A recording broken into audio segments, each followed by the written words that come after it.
Hello, how's it going, everyone? About a couple of months ago, I made a tutorial on how to set up the Flycast emulator and play Naomi, Dreamcast, and Atomic Wave games online with Rollback netcode. However, even though that tutorial is a bit outdated now because the Flycast emulator has been integrated into Fightcade, I left instructions in the description of that video, so I'm going to assume that you have already set up the Flycast emulator on your side, and instead we're going to be looking into some of the settings that the emulator offers, such as how to set the per game controls and how to set up the settings for low-end hardware and how to make the games look better for higher-end hardware, as well as looking into some of the fixes for that will make certain games playable.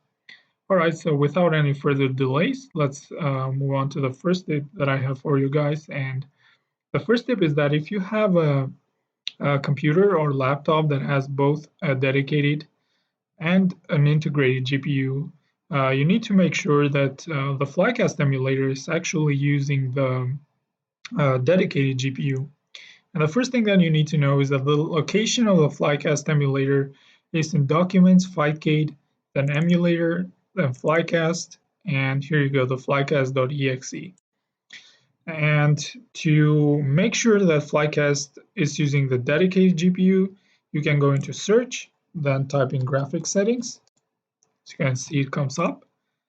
Then in this menu, you can click on Browse, and here you can find the Flycast emulator in Documents, Emulator Flycast right here, and then click on Add. And once you do that, you'll have the option to click on this and then Options and select High Performance. This will make sure that it uses the dedicated GPU as it does for me. Okay, so now let's look into some of the emulator settings. And the first thing is that this window is resizable. You can resize this to whatever you want, as you can see. And this comes in pretty handy, especially for streamers if you want to stream games in windowed mode. And the next setting that we're going to look into is the controls, the per game controls. If you go here to the controls and then click on Map, in here you can set the controls, but once you do that, it will save your mappings for all the games. However, there's a way to save the controls for particular games, like say, I'm going to start up Plasma Sword. And once you start a game, you can then press the select button, or what is labeled as the menu button in the control settings. Then when you go into map, you'll have the option to make game configuration. And when you click on this and set the controls, then when you click on done, it will save the controls for this particular game. That way you won't have to do the controls every time. All right, so now let's look at some of the video settings. Before we do that, I'm going to close the emulator. Oh, and if you wanted to do the control settings from the Fightcade emulator itself, when you click on test game, do not go into settings, but instead start the game first, and that will make sure that you have the button to make game configuration. All right, so now let's look into the video settings. And the most important setting here is the graphics API or the renderer. And there are three renderers, OpenGL, Vulkan, and DirectX. I think the default one is OpenGL. However, DirectX is my favorite renderer because it gives you the most performance out of the three. And if you are on a low-end hardware, then I recommend using the DirectX renderer. However, the issue with DirectX renderer is that it's not as accurate as the other two. And especially in some of the 3D games, you'll notice that the image quality is not as good as the other two. Like the 3D textures will not look as detailed. However, for me personally, I always prefer the max performance. And another thing that you can do for low-end PCs is lower the internal resolution, which I'm going to get down to very quick. The other two renders are recommended if you have at least a decent dedicated graphics card. And it is recommended that if you have an AMD GPU, not to use the OpenGL renderer because OpenGL is more like an NVIDIA thing.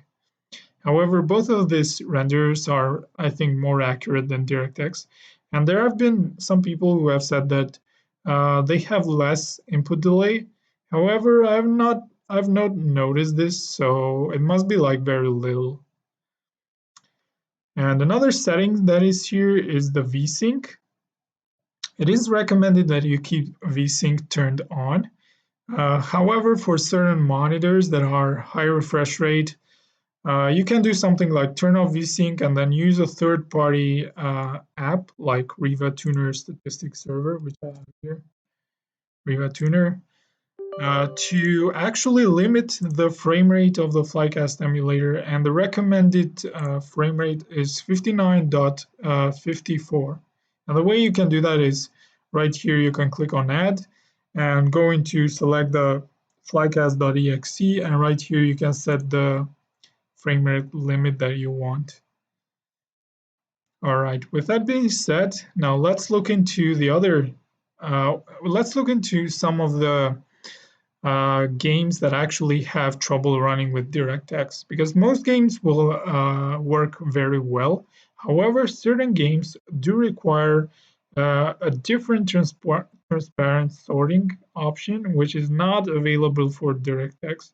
However, it is available for Vulkan and OpenGL. Like you go into settings, video, and now you have the per pixel option, which is slower but more accurate. And this is more taxing on the GPU, I'm guessing. And this will fix some games. Like one game that I know for sure is that Neo Geo Battle Coliseum. It will not work. You will have a lot of graphical glitches if you do not select the per pixel mode. And another thing that you can do to make the emulation more accurate is select the option to copy the rendered textures to VRAM, which is once again more accurate but more taxing on the GPU. So it is recommended that you at least have a decent GPU to do this. Okay, so now let's look into how to actually make your games look better. And the most important option here is the internal resolution.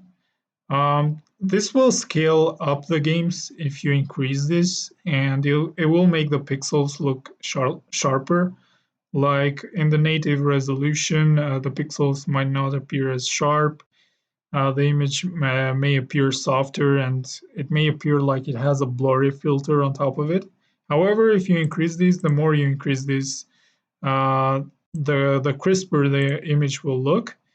But however, it is going to be more taxing on your GPU. So just play around with this, try to figure out what works the best for you. I just leave it on native because I prioritize performance. And there is the option to also lower the internal resolution to half, which of course will make the games look worse. However, if you have like a very, very low-end hardware, then this is an option that you have to try and make the games run for you. And another option that you have here is the texture upscaling. Now, the texture upscaling is kind of like an anti-aliasing kind of thing, where for 2D fighting games, it applies like a smooth filter on top of the pixels, which I don't really like and I don't recommend. Most people will prefer the sharp pixels to make the game look, as accurate to the original experience as possible. However, in 3D games, a lot of people might actually prefer this, and I think that's generally it. However, there's one last tip that I have for you guys, and it's specifically for the game called Akatsuki Blitzkampf. And some people do experience some lag with that game, even though they have powerful hardware to run it. And the way I think that you fix it is going to Task Manager and right here going to Flycast. Let me find it real quick. I think you go into Properties, not Properties.